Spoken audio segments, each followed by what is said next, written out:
एक छोटे से गांव में एक गरीब आदमी रहता था जिसका नाम रामू था। रामू बहुत गरीब था। उसके पास कोई नौकरी नहीं थी। वो अपने परिवार का पालन पोषण करने के लिए बहुत मुश्किल से काम करता था। ना जाने ये कैसा गांव है।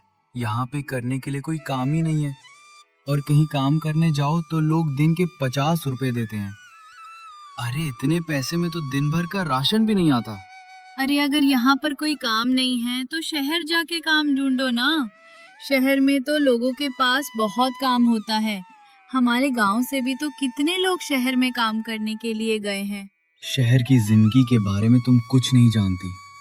वहां पे अगर 200 रुपए भी कमाओ ना तो आधे से ज्यादा पैसे तो वहाँ किराए और खाने पीने में खर्च हो जाएंगे। वहां पे रहने के लिए कमरा भी बहुत महंगा मिलता है। अब ना तो आपको गांव में काम मिल रहा है और ना ही शहर जाने के लिए आप मान रहे हैं, तो फिर ऐसे कैसे काम चलेगा। बच्चे बड़े हो रहे हैं, हमें उनके लिए भी तो कुछ करना है। तुम्हें क्या लगता है शैलजा कि सिर्फ तुम्हें ही बच्चों की चिंता है? अरे बच्चों की चिंता मुझे भी है, लेकिन मुझे समझ में नहीं आ रहा है कि करूं क्या। अब मुझे बहुत भूख लग रही है, कुछ खाने के लिए है तो दे दो। खाने के लिए बस थोड़े से दाल चावल है, सिर्फ इतने ही बच्चे हैं। आज का राशन लेकर आना पड़ेगा। अच्छा ठीक है, खाना खा के बाहर जाऊंगा और कोई काम ढूंढने की कोशिश करूंगा। रामू थोड़े से दाल चावल खाकर बाहर काम ढूंढने के लिए निकल जाता है। तभी उसे एक आदमी पर्चे बांटता हुआ दिखाई देता है। अरे भैया, ये किस चीज के पर्चे हैं? आप यहाँ पे क्या बांट रहे हो? भैया यहाँ पर एक ढाबा खुला है, तो ये उसी का पैम्फलेट है। अगर आपको भी ढाबे पर जाकर खाना खाना है तो जरूर जाइए। हमारे ढाबे पर बहुत अच्छा खाना मिलता है। अरे भाई, इधर मेरे पास राशन खरीदने के पैसे नहीं हैं, तो ढाबे पे जाके खाना कहाँ से खाऊंगा। फिलहाल तो मैं कोई काम ढूंढ रहा हूँ जिससे मुझे थोड़े पैसे मिल जाएंगे तो मैं अपने परिवार के लिए राशन खरीद सकूं। तब तो आप बिल्कुल सही जगह पर आए हैं। ढाबा भी नया नया खुला है और वहाँ पर काम करने वाले लोगों की जरूरत भी है। ढाबा यहाँ से 2 गली छोड़कर ही है। आप चले जाइए, हो सकता है कि वहाँ पर आपको कोई काम मिल जाए। ये सुनकर रामू बहुत खुश होता है और ढाबे पर पहुंच जाता है। भैया, अभी आपका जो आदमी ढाबे के पर्चे बांट रहा है ना, वो मुझसे मिला था। उसने कहा कि अभी ढाबा नया खुला है तो आपको काम करने वाले लोगों की जरूरत है, इसीलिए मैं यहाँ पर आया हूँ। मुझे कुछ काम चाहिए। ठीक है, लेकिन तुम ये बताओ कि तुम्हें क्या क्या करना आता है। अगर तुम्हें खाना बनाना आता है तो मेरे पास खाना बनाने वालों का भी काम है, और अगर तुम्हें वो नहीं आता है तो तुम मेरे यहाँ साफ सफाई का काम कर सकते हो। आह, खाना बनाना तो मुझे नहीं आता, लेकिन साफ सफाई का काम मैं अच्छे से कर सकता हूँ। मुझे हर रोज के कितने पैसे मिलेंगे? देखो, हर रोज मैं तुम्हें 100 रुपए दूंगा, लेकिन सफाई तुम्हें अच्छे से करनी होगी। आह, क्या पूरे दिन ढाबे में साफ सफाई करने के बाद सिर्फ 100 रुपए मिलेंगे? ये तो बहुत कम है सेठ जी। देखो, पैसे तो इतने ही मिलेंगे। अगर तुम्हें कम लगते हैं तो रहने दो भाई। यहाँ पर काम करने के लिए और भी बहुत लोग हैं। नहीं नहीं सेठ जी, मैं इतने में ही काम कर लूंगा। आपको किसी और को रखने की जरूरत नहीं है। रामू की मजबूरी थी, इसलिए वो इतने कम पैसों में काम करने के लिए भी तैयार हो जाता है। वो ढाबे में पूरा दिन साफ सफाई का काम करता है, तो शाम को उसे 100 रुपए मिलते हैं। उन पैसों में वो घर पर राशन लेकर चला जाता है।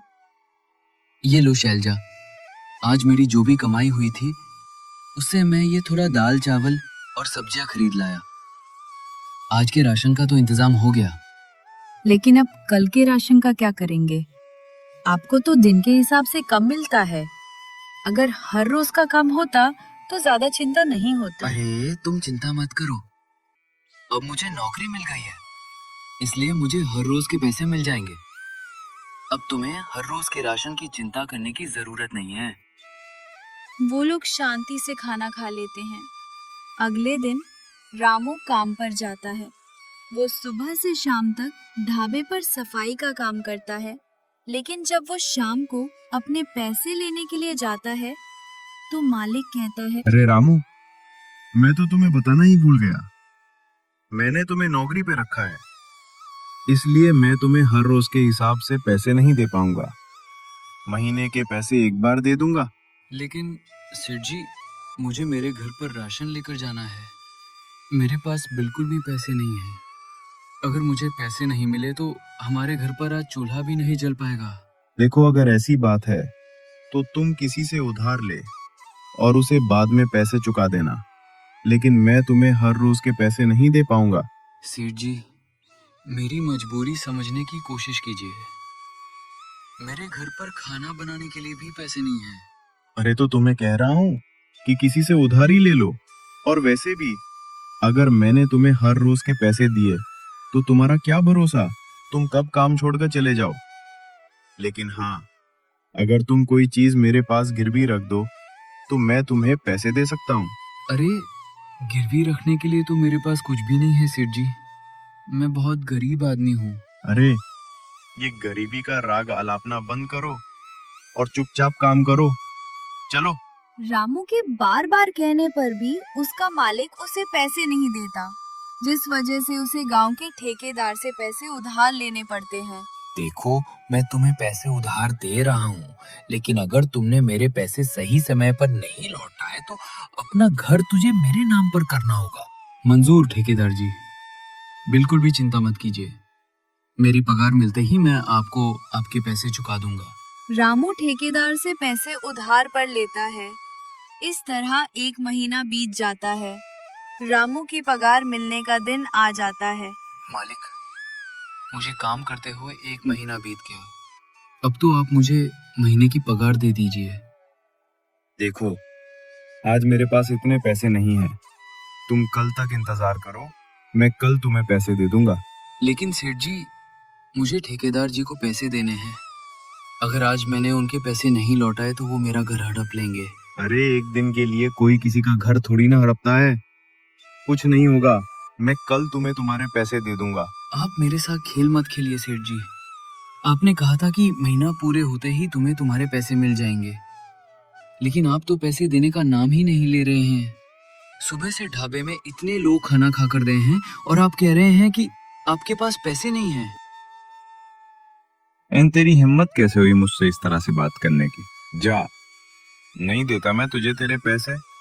तुझे जो करना है कर ले, और अब तो मैं तुझे कभी पगार नहीं दूंगा और ना ही तुझे अब यहाँ पर काम करने आने की जरूरत है। आप ये बिल्कुल ठीक नहीं कर रहे हैं सेठ जी। एक गरीब के साथ छल करके बहुत बड़ा पाप कमा रहे हो। भगवान आपको इसकी सजा जरूर देंगे।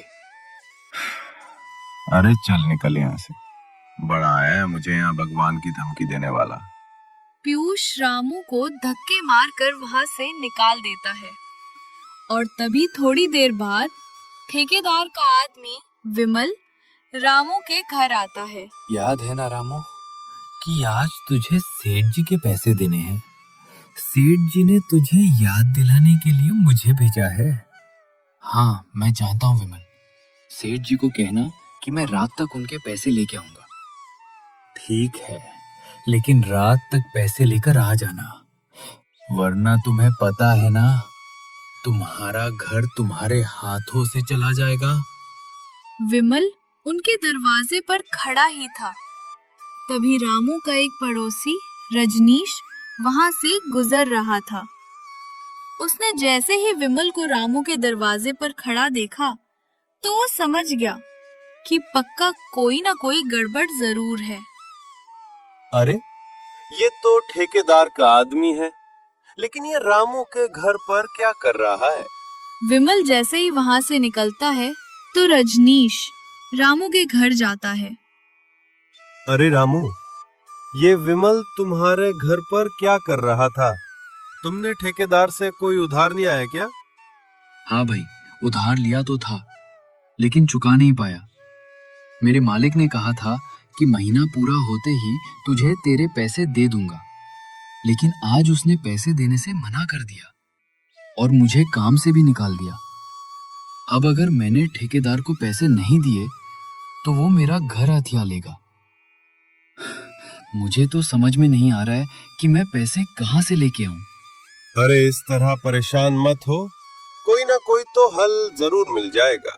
लेकिन पहले ये तो बता कि तुझे ठेकेदार को कितने पैसे देने हैं।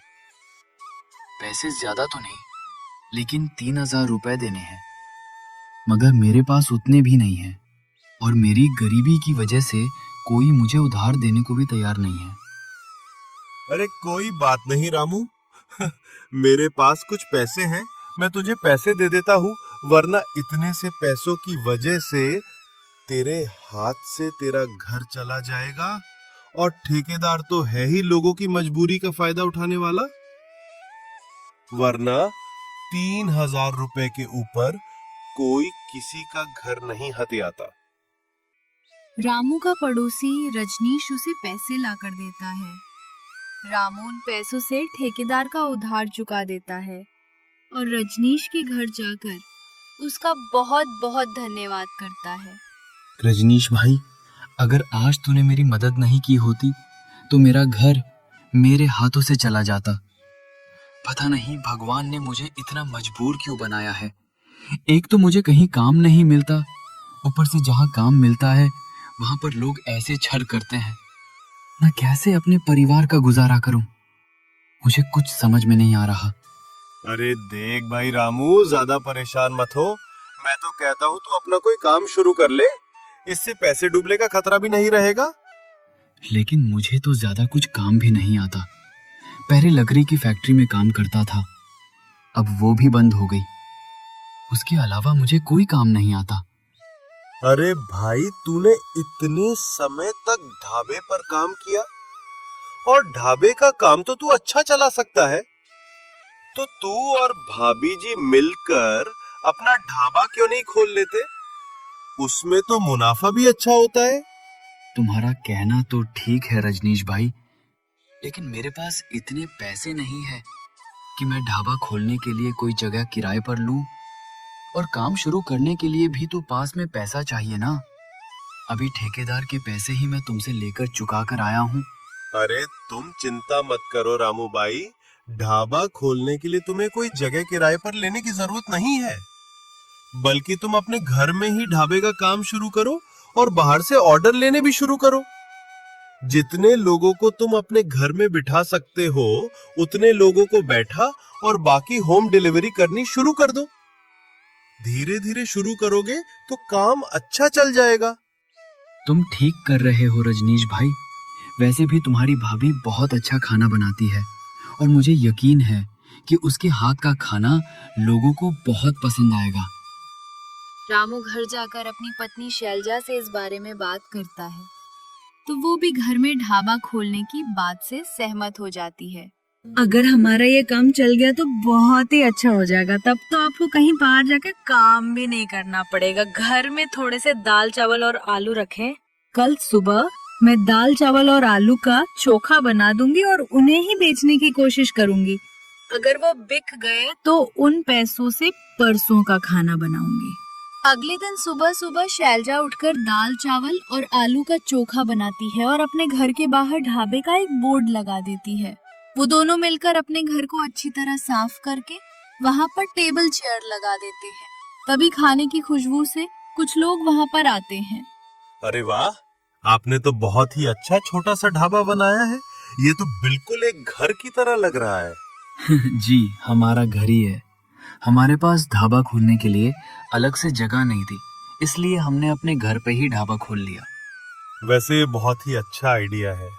इससे लोगों को घर की कमी भी महसूस नहीं होगी और मुझे यहाँ बैठकर बिल्कुल अपने जैसा घर का एहसास भी हो रहा है। और आपके बनाए हुए खाने की खुशबू भी बिल्कुल घर के खाने के जैसी है। लोगों को उनके घर में खोला हुआ ढाबा बहुत ही पसंद आता है और वहाँ से गुजरने वाला हर व्यक्ति एक बार तो उनके ढाबे पर खाना खाने आता ही है। देखो, आज हमें बाहर से भी ऑर्डर मिला है। 2 प्लेट दाल मखनी, 2 प्लेट पनीर बटर मसाला और नान का ऑर्डर आया है। ये सब तो तैयारी है, बस मैं अभी गर्मा गर्म नान बना कर दे देती हूँ। शैलजा जल्दी से गर्मा गर्म नान बना देती है और रामू खाने को डिलीवर करने चला जाता है। तभी उसके ढाबे के पुराने मालिक पीयूष की नजर उस पर पड़ती है। अरे ये तो वही रामू है, लेकिन ये इतना सारा खाना लेकर जा कहाँ रहा है? इसने किसी दूसरे ढाबे पर काम करना शुरू किया है क्या? नहीं साहब, रामू ने किसी दूसरे ढाबे पर काम करना शुरू नहीं किया, बल्कि उसने तो अपने घर को ही ये ढाबा बना दिया है। और उसकी पत्नी बहुत स्वादिष्ट खाना बनाती है और उसका ढाबा बहुत अच्छा चल रहा है। अच्छा, लेकिन मेरे ढाबे के सामने इसका ढाबा ज्यादा दिन तक टिक नहीं पाएगा। और वैसे भी इसके छोटे से घर में कितना ही बड़ा ढाबा बन पाया होगा। अरे कुछ ही लोगों के बैठते ही वहां तो जगह भी भर जाती होगी। ये बोलकर पीयूष रामू का मजाक उड़ा देता है। लेकिन कुछ समय बाद उसके ढाबे पर जाने वाले सब ग्राहक रामू के ढाबे पर जाकर खाना खाने लगते हैं, क्योंकि एक तो वो खाना स्वादिष्ट भी बनाते थे और दूसरा उनके खाने का दाम भी बहुत कम था। अरे अच्छा हुआ रामू भाई जो आपने अपना ढाबा खोल लिया, वरना बाकी ढाबा वालों ने तो बहुत लूट मचा रखी है। जहां आप एक प्लेट खाना 50 रुपए में देते हो, वही खाना वो लोग 80 रुपए में देते हैं। भैया हम अपने मुनाफे के साथ साथ लोगों का भी फायदा देखते हैं। लोगों को इतना खाना बेचकर हम मुनाफा तो कमा लेंगे, लेकिन फिर यहाँ पर कोई गरीब खाना खाने नहीं आ पाएगा। मैं खुद एक गरीब आदमी हूँ और गरीब की भूख समझता हूँ साहब, इसलिए खाने का दाम उतना ही रखता हूँ जिसमें ना तो मेरा नुकसान हो और ना ही ग्राहकों के लिए महंगा हो। वाह भाई साहब, अगर हर इंसान की सोच आपके जैसी हो जाए तो ये दुनिया बहुत सुंदर हो जाएगी। लेकिन अफसोस, हर इंसान आज के समय में केवल अपने फायदे के लिए ही सोचता है, दूसरों के लिए कोई नहीं सोचता। रामू के ढाबे के अच्छे और सस्ते खाने और उनके अच्छे व्यवहार के चलते हर कोई उनके ढाबे पर जाकर ही खाना खाता था, जिस वजह से पीयूष के ढाबे पर लोगों ने जाना ही बंद कर दिया, जिस वजह से उसका काम बिल्कुल ठप पड़ गया। अरे उस रामू के चक्कर में मेरा ढाबा बंद हो गया। मुझे कुछ भी करके उसका ढाबा बंद करवाना होगा, वरना मेरा काम दोबारा नहीं चल पाएगा। अरे मालिक, कुछ गुंडों को उसके पास भेजकर उसे धमकी दिलवा दो। अरे वो इतना डरपोक है कि डर कर ही काम बंद कर देगा। पीयूष को अपने आदमी की बात में दम लगता है और वो कुछ गुंडों को पैसे देकर रामू के पास भेज देते हैं। अरे ओ शाने, चल हफ्ता निकाल। माफ करना सर, लेकिन हमारे यहाँ ऐसी कोई डिश नहीं मिलती। अरे ओए, खुद को ज्यादा समझता है क्या? अरे हफ्ते का मतलब हमारा हफ्ता दे, बस चाहिए हमें। हाँ, और अगर तूने हमें वो पैसे नहीं दिए तो तेरा पूरा घर तोड़ दूंगा, क्या समझे? अरे ऐसे कैसे तुम मेरा ढाबा तोड़ दोगे? दादागिरी है क्या? अरे दादागिरी तो हमने अब तक तुझे दिखाई नहीं। अच्छा चल, हमें हफ्ता मत दे, लेकिन कल से तेरा ये ढाबा खुलना नहीं चाहिए, क्या समझे? अगर ये ढाबा खुल गया तो तेरा हम जो हाल करेंगे ना, वो तो सपने में भी नहीं सोच सकता। इसलिए कल ढाबा खोलने से पहले अच्छी तरह सोच लेना, क्या समझा? वो गुंडे रामू को धमकी देकर चले जाते हैं। उन्हें लगता है कि उनकी धमकी से डरकर रामू अगले दिन ढाबा नहीं खोलेगा, लेकिन अगले दिन रामू का ढाबा खुला होता है, जिसे देखकर पीयूष का खून खौल उठता है। तुम लोग किस काम के हो जब तुम एक डरपोक इंसान को भी नहीं डरा पाए? तुम्हारी चेतावनी देने के बावजूद भी उसकी हिम्मत कैसे हो गई ढाबा खोलने की? ओ सेठ जी, आजकल बातों से कौन डरता है? अगर उसे 2-4 लगवा दिए होते तो ढाबा खोलने की हिम्मत भी नहीं करता। अरे तो खड़े खड़े मेरा मुंह क्या देख रहे हो? जाओ और जाके पीट के आओ उसे। अरे सेठ जी, आप भी ना बहुत भोले हो। अरे उसे पीटना है तो पहले हमें पैसा तो दो। आपको तो पता है ना, हम कोई काम फ्री में नहीं करते। वैसे तो तुमने कल भी लिए थे पैसे, लेकिन काम तो हुआ नहीं। आज मैं खुद तुम्हारे साथ चलूंगा और जब तक अपनी आंखों से तुम्हें उसे पीटते हुए नहीं देख लूंगा, तब तक तुम्हें एक फूटी कौड़ी नहीं मिलेगी। पीयूष उन गुंडों के साथ रामू के ढाबे पर जाता है और उसे धमकी देने लगता है। देख रहा हूँ, कल मेरे आदमियों ने तुझे बहुत प्यार से समझाया था, लेकिन अब हम तुझे प्यार से नहीं समझाएंगे। अभी भी वक्त है इस ढाबे को बंद कर, वरना अच्छी तरह तेरी खातिरदारी होगी। अच्छा, तो इन दोनों को आपने भेजा था। हाँ, मुझे पहले ही लग रहा था कि इसके पीछे आपका ही हाथ होगा। लेकिन आप मेरी भी बात सुन लीजिए सेठ जी, मैं अपना ढाबा बंद नहीं करूंगा। आपको जो करना है आप कर लीजिए। अच्छा, तो इसका मतलब है तू बिना पीटे नहीं मानेगा, है ना? हे तुम दोनों, इसे तब तक मारो जब तक ये ढाबा बंद करने के लिए मान ना जाए। इस पे बिल्कुल भी तरस खाने की जरूरत नहीं है। बस बहुत हो गया सेठ जी। हम लोग गरीब हैं, इसका मतलब ये नहीं कि आप हम पर इस तरह से अत्याचार करेंगे। हमने इस ढाबे को बहुत मेहनत से बनाया है। आप अभी के अभी यहाँ से चले जाइए, वरना मैं पुलिस को आपकी कंप्लेंट कर दूंगी। पीयूष शैलजा को धक्का दे देता है और वो गुंडे रामू को पीटना शुरू कर देते हैं। तभी उनके ढाबे में बैठा एक आदमी उठकर उनके पास आता है और एक थप्पड़ में ही दोनों गुंडों को ढाबे से बाहर फेंक देता है। अरे बड़ा शौक है ना गरीबों पर अत्याचार करने का, लेकिन कोई बात नहीं, तुझे तो अब मैं बताऊंगा। अरे तुम कौन हो और क्यों हमारे मामले के बीच में आ रहे हो? मैं एक पुलिस ऑफिसर हूँ और हर रोज यहाँ खाने के लिए आता हूँ। अब मैं तुम्हें बताऊंगा कि दादागिरी किसे कहते हैं। वो आदमी पुलिस ऑफिसर था। वो पीयूष को रंगे हाथों पकड़ता है और उसे जेल में डाल देता है। पीयूष को उसके किए की सजा मिलती है और रामू का ढाबा अपने गांव के साथ साथ आसपास के सभी गांव में गरीबों के ढाबे के नाम से मशहूर हो जाता है। और कुछ सालों बाद वो अलग अलग शहरों में अपने ढाबे की ब्रांच खोलता है और पूरे देश में गरीब ढाबे वाले के नाम से जाना जाने लगता है। अगर कहानी पसंद आई हो तो वीडियो को लाइक करें और चैनल को सब्सक्राइब करना न भूलें।